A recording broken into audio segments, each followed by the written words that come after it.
મેં વિચાર્યું નહોતું મારી પેઇન્ટિંગને આટલો બધો પ્રેમ મળશે. જે હું બનાવવાનું મકાઈ સેવડો, મકાઈનો ચેવડો. આ જો મેગી જીમ કરીને મેગી ખા શરમ નહીં આવતી? તને તું તારી છે મારું તો આ ચેવડો છે ચેવડો. પ્લીઝ હવે આ વિડિયો જોજો.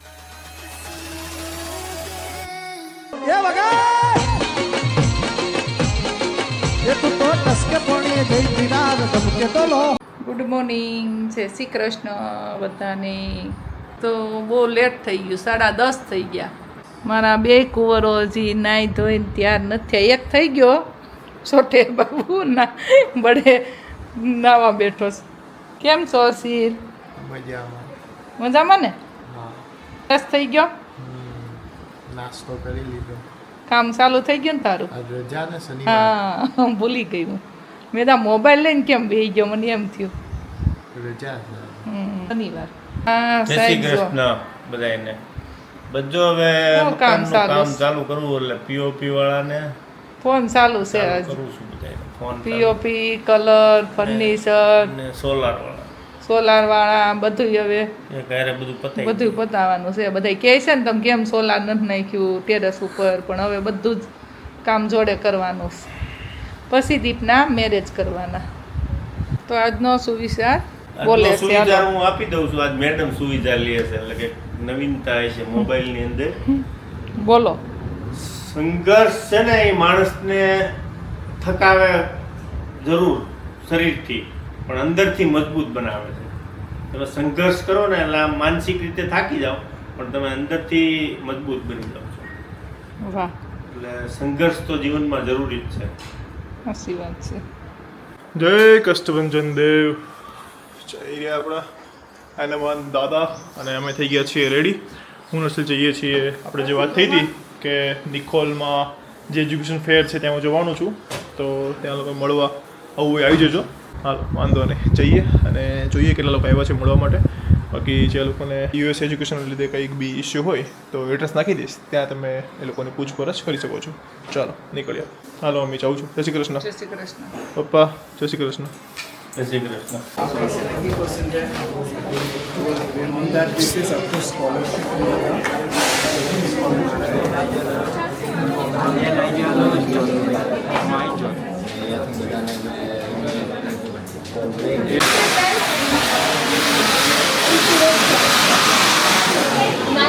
ચલો તો અમે આવી ગયા છીએ ઇંગ્લિશ વર્લ્ડના એજ્યુકેશન ફેરમાં.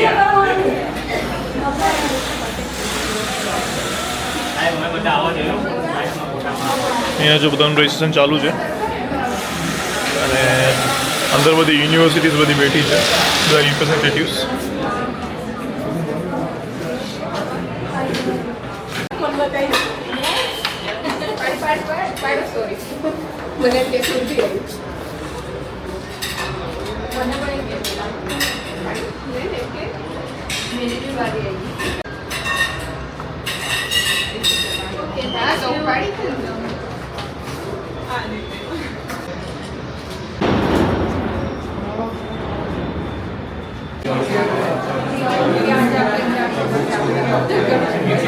જે લોકો નથી આવી શક્યા એ લોકો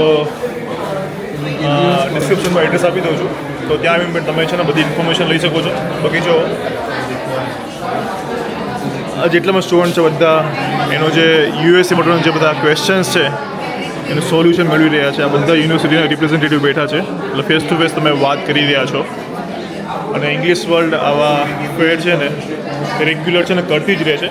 ઓકે, તો અમે એક સ્ટુડન્ટને લીધા છે, જતા હતા, તો તમે અહીંયા આવ્યા કેવી રીતે આવ્યા? એકચ્યુઅલી છે ને મારા અંકલ છે, એમના ફ્રેન્ડ છે, તો એમના થ્રુ અહીંયા મને કોન્ટેક્ટ કર્યો અને મારે દિવસે માટે પ્લાન છે. ઓકે, તો તમારા જે ક્વેશ્ચન જે મનમાં જે ડાઉટ બધા હતા એ ક્લિયર થઈ ગયા? કેમ કે મને એમ હતું કે યુએસએમાં લાઈક એમએસસી જે ઇન્ટરવ્યૂ હોય છે એ બહુ હાર્ડ હોય છે, તો એમને એવી કીધું કે અમે સ્પેસિફિકલી એની ટ્રેનિંગ કરાવીએ છીએ. એન્ડ એમને બહુ બધી સ્કોલરશિપની વાત કરી કે 70% ઓફ હોય તો તમને સમથિંગ $12,000 સ્કોલરશિપ યુએસથી મળે છે. આ બધું તમને ખબર નહીં હોય તો અહીંયા આવીને બધું ઘણી બધી ઇન્ફોર્મેશન એવી કે અહીંયા તમને અહીંયા આવીને મળી. ઓકે, તો ચલો યુએસએ ટીકામ ડન થઈ ગયું કે હા યુએસએ ટિકિટ ડન થઈ ગયું. Thank you so much. તો આ જે સ્ટુડન્ટ છે એક સેકન્ડ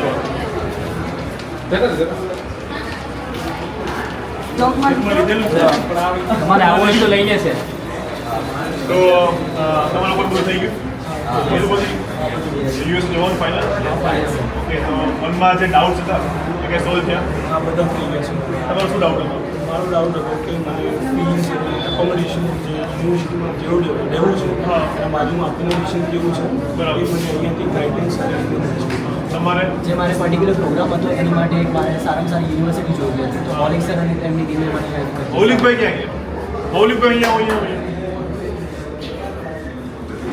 ઓકે તો આ છે અમારા ઇંગ્લિશ વર્લ્ડના મૌલિકભાઈ. ઓકે તો શું મૌલિકભાઈ શું હેલ્પ કરી? મેં મારો બીએસસી નર્સિંગનો પ્રોગ્રામ હતો એન્ડ મારે એમાં પર્ટિક્યુલર યુનિવર્સિટી ચૂઝ કરવાની હતી એન્ડ મને સારી મારા રીતે મળતી નહોતી તો પછી મેં મૌલિક સરને કોન્ટેક્ટ કર્યો અને એમને મને બહુ જ સારી યુનિવર્સિટી પ્રિફર કરી હતી ઘણી બધી જેમાં મને મારા ઓપ્શન્સ મળી ગયા છે. બરાબર. તમારો મારે કન્સ્ટ્રક્શન કરિક્યુલમ રિલેટેડ ડાઉટ હતો કે કઈ યુનિવર્સિટીમાં બેસ્ટ કમ્પ્યુટર સાયન્સ પ્રોવાઈડ કરવામાં આવે છે એ ડાઉટ સોલ્વ થઈ ગયો. એટલે તમે આમ ઓનલાઈન આપણે સર્ચ આઉટ કરીએ એના કરતાં જે આપણે ફેસ ટુ ફેસ બેસીને વાત કરીએ કયું સારું પડે વધારે? બેનિફિશિયલ રહે કારણ કે તેમને direct interview direct question answer જે પ્રોપર ગાઈડન્સ મળે અને બેનિફિશિયલ રહે સ્પેસિફિક યુનિવર્સિટી ચૂઝ કરવા માટે. ઓકે અને મૌલિકભાઈ એક આપણો ક્વેશ્ચન છે કે જે લોકો હવે આ ફેરમાં નથી આવી શક્યા હવે એમને ઇન્ફોર્મેશન જોતી હોય તો એને કઈ રીતે મળે?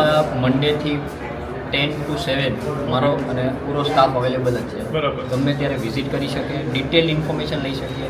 આ રિક્વેસ્ટ કરીશ કે આવતા 15 ડેઝમાં તમે જો સપ્ટેમ્બર ઇન્ટેક માટે પ્લાન કરતા હો તો આવતા 15 ડેઝ જ ખાલી છે પછી નેક્સ્ટ ઇન્ટેક જાન્યુઆરીમાં પ્રોસેસ થઈ શકે. ઓકે એટલે જે લોકો નથી આવી શક્યા અને મનમાં જે પણ ક્વેશ્ચન છે આવી જાઓ બરાબર ને? Yeah, અને ફ્યુચરમાં કોઈ આવું એજ્યુકેશન ફેર કોઈ થવાના કોઈ કન્ટ્રી માટેના? હા, અમે લોકો આગળ લાઇનમાં 4 ફેર છીએ જે બહુ જલ્દી અમે સોશિયલ મીડિયામાં અપડેટ કરી દઈશું. ઓકે ઠીક છે. તો સોશિયલ મીડિયામાં છે ને ઇંગ્લિશ વર્લ્ડ જોડે કનેક્ટ થઈ જાઓ અમે રેગ્યુલર અપડેટ મળતી રહેશે.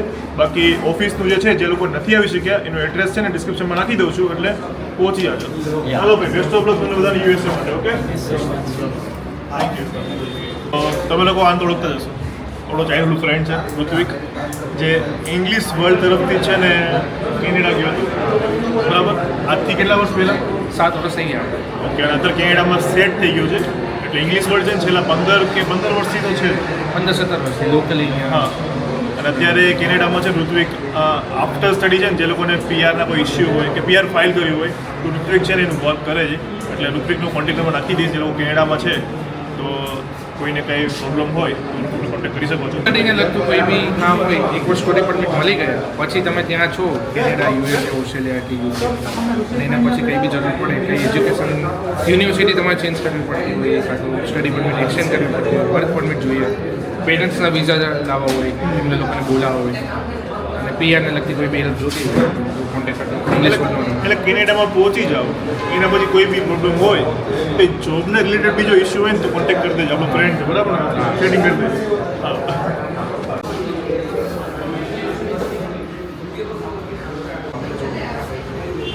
તમારો શું ડાઉટ હતો? મારો ડાઉટ એ હતો કે મારે કઈ યુનિવર્સિટી મારા પ્રોફાઇલ માટે બેસ્ટ રહેશે કયો કોર્સ કેવા સબ્જેક્ટ્સ બસ એ જ મારો ડાઉટ. ઓકે અને અહીંયા સોલ્વ થઈ ગયો હા એ સોલ્વ થઈ ગયું. અને હવે નક્કી થઈ ગયું કે ભાઈ યુએસએ જવાનું છે ફાઇનલ છે? ફાઇનલ નક્કી. ઓકે અને અહીંયાથી એવું થયું કે ભાઈ કોઈ યુનિવર્સિટી મને સારી લાગી ન હોય એ યુનિવર્સિટીમાં અપ્લાય કરવું છે? હા મને ઘણી બધી યુનિવર્સિટી મારા કોર્સ પ્રમાણે બેટર લાગી છે. Okay. હવે હું વિચારીને એના પર પ્રોસેસ સ્ટાર્ટ કરીશ. Okay best of luck for your new journey. Thank you so much. Thank you. Thank you.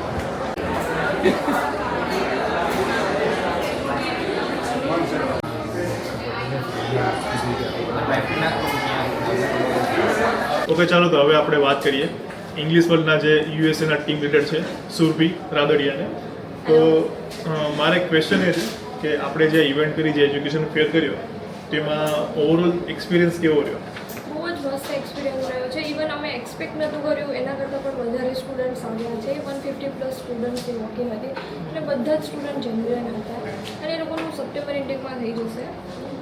Okay અને આજકાલ જે હમણાં જે છેલ્લા 2-3 મંથથી જે બધી કન્ટ્રીઝમાં જે અલગ અલગ પ્રકારના જે ન્યૂઝ ને બધું આવી રહ્યું છે તો તમને શું લાગે છે કે યુએસએ જવું કેવું છે કે હાર્ડ છે કેવી રીતે? યુએસએ જો બીજી બધી કન્ટ્રી કરતાં તો બહુ ઇઝી છે બરાબર એટલે અને તમે આવી જાઓ, બધા જ તમારા જેમ કોઈ ક્વેરી છે બધી સોલ્વ થઈ જશે. યુએસએ હું એમ વાત કરું તો બીજી કન્ટ્રી કરતાં અત્યારે બહુ જ યુએસએ સારું કહેવાય, બરાબર? એટલે તમે યુએસએ માટે અત્યારે અપ્લાય કરી શકો. ઓકે, તો બહુ વિચારવાનું નહીં, અને કદાચ હજુ પણ મનમાં કોઈ સવાલ હોય તો ડિસ્ક્રિપ્શનમાં આપણે લોકેશન આપી દઈએ છીએ. તમને ક્વેરીઝ બધી સોલ્યુશન આવી રીતે થઈ જશે. Thank you.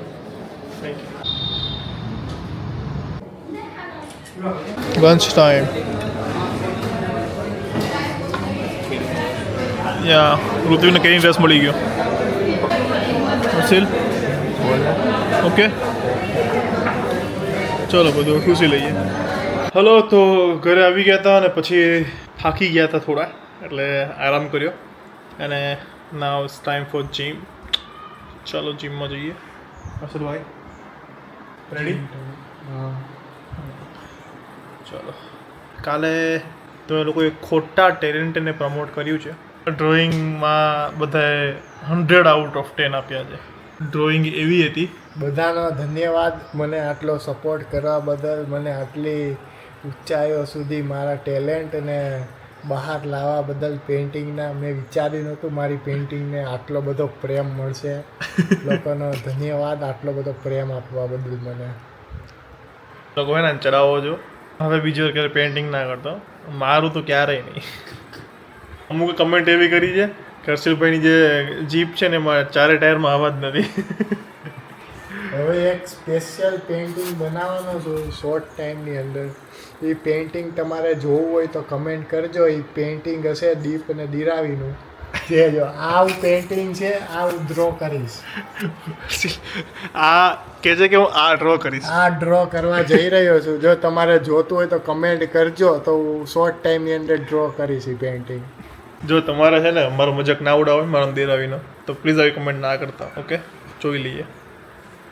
બોલો કર પેઇન્ટિંગ કર, પણ આમ સારી કર. પેલું મજનુભાઈ જેવી નહીં કે ટ્રાફિક જામ કરીને ખબર પેલું અક્ષય કુમારની પેઇન્ટિંગ કરે એવી ના કર. બરાબર? અમુક હોય ને એવો કે ટેલેન્ટ હોય ને તો જ થાય એ વસ્તુ. શોખ હોય તો પછી જરૂર નથી કે તમને આવડતું જ હોય. શોખ હોય ને, જેમ કે જેને ગાવાનો શોખ હોય ને બાથરૂમ સિંગર જ કહેવાય. પછી બહાર ગાય ને તો એની ઇજ્જત ઉડે. વાંધો નહીં, ગાતો નથી. ગાતો ગાઈશ નહીં, પછી ક્યારેક ગાઈશ નથી. તમે બધા એને સબસ્ક્રાઇબ કરી નાખશો. ગાવાનું ચાલુ કરીને તો નહીં તો તું એના વડે તો તારી ચેનલ બનાય. મારી ચેનલ બનાવીને ગાઈશ. આમાં નહીં ગાઉં. ચાલો, બહુ થઈ ગઈ હવે પેલી શેખ ચલ્લીની વાતો. હવે જઈએ જીમમાં. અને આજે આજ કોની મેચ છે? આજે મેચ છે તો ખબર પડે જીમમાંથી કેટલા વાગે આવું પાછું. રાજસ્થાન વર્સિસ બેંગ્લોર. ઓકે, જો આરસીબી બેટિંગ લેશે તો આવવું પડશે, નહીં તો વાત ચાલશે. હાલો બન્યા રહ્યો. બાકી સાંજે એક ગેમ રમીશું અમે. તમે લોકો સજેસ્ટ કરી લીધી ને, એ ગેમ રમવાના છીએ. હાલો, કદાચ દિરાયણ પપ્પા અને જય બી આવવાના છે ઘરે, તો બન્યા રહ્યો બ્લોગમાં. ચાલો જોતા રહ્યો. અત્યાર સુધી સવાલ લાગ્યો હોય તો લાઈક કરો. ચાલો, આજના વ્લોગમાં બધાનું સ્વાગત છે. મેડમ શું બનાવે જોઈએ. ગયા છે સાંજના 7:30. આજે શું બનાવવાનું? મકાઈ સેવડો. મકાઈનો ચેવડો. આમાં 3 માટે જો, અને હર્ષિલભાઈ માટે મેગી.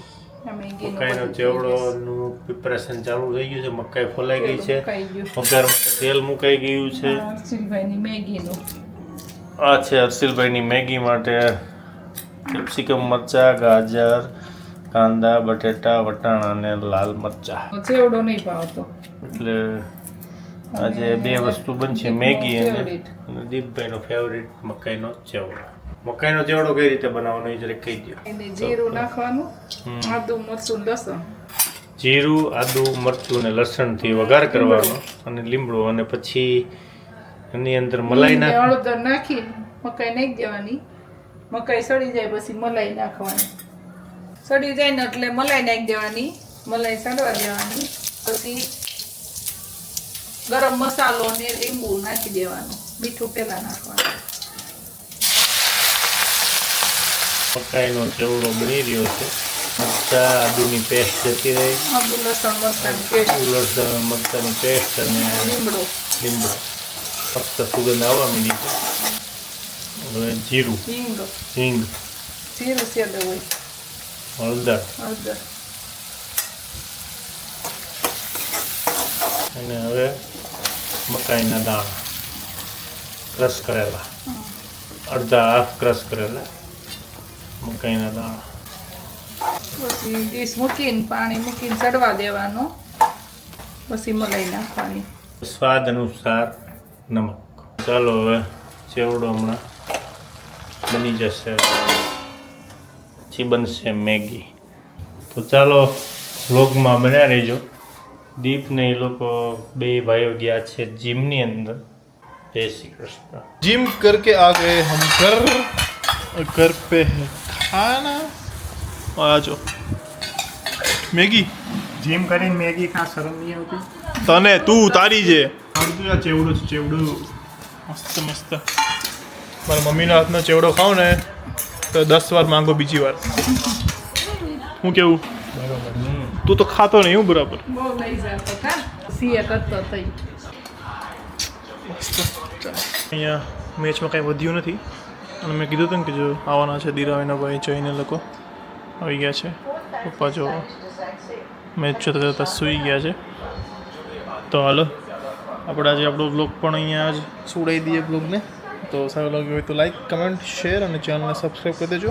મળીએ કાલે એક નવા બ્લોગ સાથે. ત્યાં સુધી ખુશ રહેજો, ખુશ રહેવા દેજો. જય શ્રી કૃષ્ણ. બાય.